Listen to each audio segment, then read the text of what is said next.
fitaizana gasikara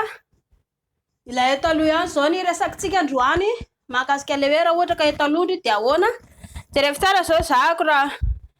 tsy voatery le hoe makany arina le videoko tany aloha tany le hoe makany arina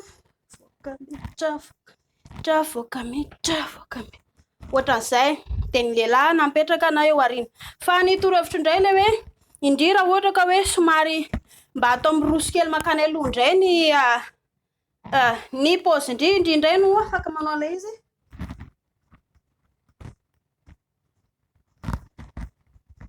ohatran'le mandy vody le mandy toerika ihany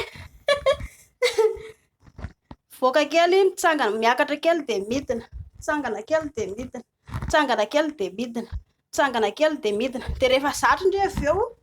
lasa mahavita metsiketsika tsara ohatran'izao avy